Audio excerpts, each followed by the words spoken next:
안녕하세요. 고감 꼼꼼쌤입니다. 오늘은 학교에서의 비밀스러운 에피소드들을 살짝 공개해보려 해요. 교육 현장에서는 선생님들이 겪는 다양한 슬픔과 기쁨이 엮여 있죠. 이런 숨겨진 이야기들에 공감하신다면 댓글로 여러분의 생각을 나눠주세요. 자, 그럼 학교일지 시작합니다. 7번째 사연입니다. 사건의 시작. 모든 것은 평화로운 어느 봄날 아침, A가 교실 한 구석에서 눈물을 흘리면서 시작되었습니다. 그녀는 남자친구 B가 자신의 친구 C와 바람을 피웠다고 울며불며 말했습니다. 저는 처음에 이 문제를 아이들 스스로 해결하도록 놔두기로 했습니다. 하지만 상황은 제가 예상한 것보다 훨씬 심각하게 흘러갔습니다. 사이버 폭력의 시작 A는 B와 C가 주고받은 메시지를 캡처해 SNS에 올렸습니다. 하루 만에 100여 개의 댓글이 달리며 B와 C를 비난하는 내용으로 가득 찼습니다. 심지어 욕설과 협박까지 난무했습니다. 사이버 폭력은 단순히 학교 내에서의 문제가 아니라 다른 학교 학생들까지 연루되는 사태로 번졌습니다. 해결을 위한 노력전은 하교 후 A, B, C를 남겨놓고 A에게 B와 C에게 사과를 시키기로 결정했습니다. 처음엔 A의 어머니도 이 사실에 대해 죄송하다고 하셨습니다. 그러나 얼마 지나지 않아 A의 아버지께서 전화를 걸어 우리 아이가 왜 먼저 사과해야 하냐며 항의하셨습니다.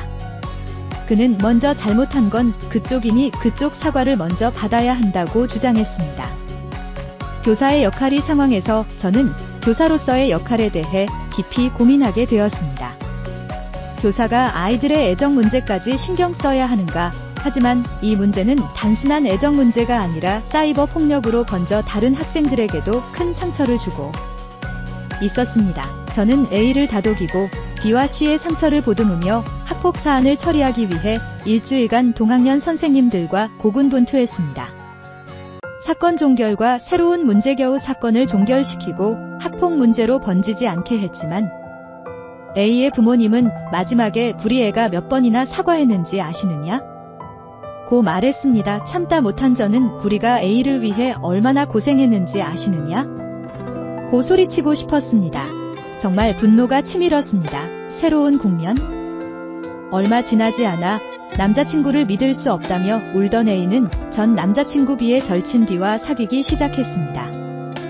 현 남자친구의 절친이라며 B에게 잘 대해주기까지 했습니다. 그렇게 아이가 힘들어한다며 저에게 사과를 꼭 받아내라고 하셨던 그 부모님들은 딸이 너무도 쉽게 그 일을 잊고 B의 절친과 사귀었다는 사실을 알고 계신지 궁금했습니다. 결론 이번 사건을 통해 저는 교사로서의 역할과 책임에 대해 깊이 고민하게 되었습니다. 아이들을 위해 어디까지 해야 하는지, 그리고 교사의 책임은 어디까지인지 혼란스러웠습니다. 학교에서 일어나는 모든 일이 교사의 책임으로 돌아오는 현실이 너무 억울했습니다. 하지만 이번 사건을 통해 저는 교사로서의 역할이 단순히 아이들을 가르치는 것만이 아니라 그들의 삶과 감정을 보듬어주고 어려운 상황에서 올바른 방향으로 나아갈 수 있도록 돕는 것임을 다시 한번 깨달았습니다. 앞으로도 아이들을 위해 최선을 다할 것입니다. 그 과정에서의 어려움과 갈등을 극복하기 위해서는 교사로서의 지혜와 인내가 필요하다는 것을 다시 한번 깨닫게 되었습니다. 교사로서의 역할과 책임을 다하기 위해, 그리고 아이들이 올바르게 성장할 수 있도록 돕기 위해 앞으로도 최선을 다할 것입니다. 그러나 그 과정에서 부모님들과의 소통과 이해가 중요함을 잊지 말아야겠습니다. 아이들을 위해 우리는 함께 노력해야 하니까요. 참으로 슬픈 사연입니다. 항상 정신건강을 바짝 챙기십시오. 여러분의 노고에 진심으로 응원과 감사를 보냅니다. 지금까지 꼼꼼쌤이었습니다. 아디오스.